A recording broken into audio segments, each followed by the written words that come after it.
মাতাল। এমন সময় আসবে ইন্না জালজালাতাস সাআতি শাইউন আযীম, মাটি থরথর করে কেঁপে উঠবে, বলবে ভূমিকম্প হলো, বাড়িতে ফাটিয়ে নিল। তিনতলায় বাস করেন বড় বাবু, বলছে তাড়াতাড়ি নেমে পড়, ঘরে যা মাল আছে চলে যাক, জানটা বাঁচাও। হচ্ছে কি হয়নি? ভূমিকম্পের খবর পাচ্ছেন না? খবর আসছে মাঝে মাঝে, অমুক জায়গায় ভূমিকম্প হলো, ধস হলো, এই হলো, ওই হলো, এসব সংবাদ আসছে।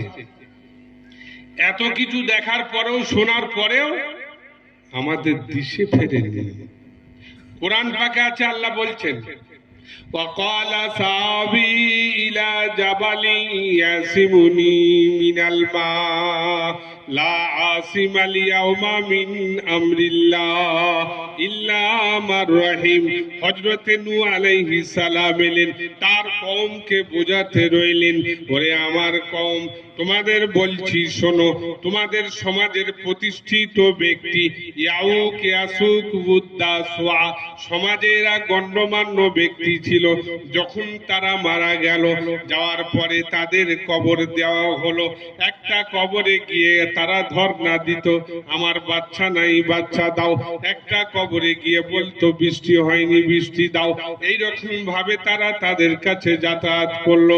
হযরত নূহ আলাইহিস সালাম বললেন, খবরদার, এক আল্লাহর উপরে বিশ্বাসী হও এবং আল্লাহর কাছে রুজু হও, আল্লাহর কাছে চাও, আল্লাহকে বলো। তারা শুনলো না। আল্লাহ বলছেন, হে নূহ আলাইহিস সালাম, দীর্ঘ 950 বছর ধরে আপনি ওদের বলেছেন, বুঝিয়েছেন, ওরা যখন শুনছে না, মানছে না, এবার আমি আল্লাহ আমার পাওয়ার, আমার কুদরত, আমার শক্তিটা দেখাবো। আল্লাহ কি দেখাবেন আপনি? বলছেন প্রবল বৃষ্টির মাধ্যম দিয়ে বন্যা হবে, বন্যা কবলিত এলাকায় মানুষ ধ্বংস হয়ে যাবে। তো এখন যেমন রোদ চলছে, তাপ চলছে, এইরকম রোদ আর তাপে ওই সময় নূহ আলাইহিস সালাম বলছেন যে তোমাদের মাঝে বন্যা আসবে। বলে বলো কি তুমি, খেপা নাকি, পাগল লোক? এই এত রোদ ফেটে যাচ্ছে আর বৃষ্টি হয়? তাচ্ছিল্য করল। আর কি বললো? বলো বলো, তোমার আল্লাহকে বলো বৃষ্টি হোক, বন্যা আসুক। যখন বন্যা আসবে আমরা ওই পাহাড়ের উপরে চলে যাব। পাহাড়গুলো আল্লাহ কিসের জন্য দিয়েছে? আমরা পাহাড়ের উপরে গিয়ে আশ্রয় নেব। তোমার বন্যার পানি আমাদেরকে স্পর্শ করবে না। আল্লাহ তাআলা কোরআনে এই ঘটনাটাই শুনিয়েছেন। ওয়াকালা সাবি ইলা জাবালি ইয়াসিমুনি মিনাল মা লা আসিমাল ইয়াউমা মিন আমরিল্লাহ ইল্লা মান রাহিম।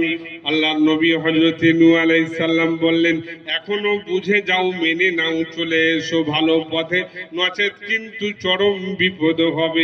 বলে আমরা পাহাড়ের উপরে চলে যাব, ওই পাহাড়ে তোমার ওই বন্যার পানি আমাদের স্পর্শ করতে পারবে না। হযরত নূহ শোনালেন, খবরদার, সাবধান, ওই দিনটা এত ভয়াবহ দিন হবে, আল্লাহ যদি রক্ষা না করে কেউ রক্ষা পাবে না। এরা অহংকারে পরিপূর্ণ, পাহাড়ের উপরে গিয়ে চড়ে বসে আছে। কোরআন বলছে ওয়াহালা বাইনাহুমাল মাউজু ফাকানা মিনাল মুগরাকিন। যখন বন্যার পানি এলো, সেই পানির স্রোত এমন ভাবে গেল, পাহাড়ে ধাক্কা মারলো। যখন পাহাড়ে ধাক্কা মারলো, পাহাড় গলে চলে গেল। পাহাড়ে যারা বসেছিল আর তাদের নাম নিশান, লাশটা খুঁজে পাওয়া গেল না। আল্লাহ বলছেন, এই গল্প আমি তোমাদেরকে গল্প শোনানোর জন্য বলেছি না, বরং এটা আমি তোমাদেরকে শোনাচ্ছি এই কারণে, পূর্বের নবীদের কথা তাদের উম্মত যখন মানেনি, শোনেনি, ডিনাই করেছিল, স্বেচ্ছাচারিতা করেছে, মনমানি জিন্দেগি চালিয়েছিল, তো আমি আল্লাহ এক ধাপেতেই তাদের শেষ করে দিয়েছি। তোমাদের নবী, বিশ্ব নবী হযরত মুহাম্মদ মুস্তাফা সাল্লাল্লাহু আলাইহি ওয়াসাল্লাম, তোমরা যদি তার কথার গুরুত্ব না দাও, তার সুন্নতের ইত্তেবা না করো, তার কথাগুলোকে বুঝে নিয়ে মেনে না চলতে পারো, নবীর উম্মত, শ্রেষ্ঠ নবীর উম্মত হলেও রেহাই পাবে না।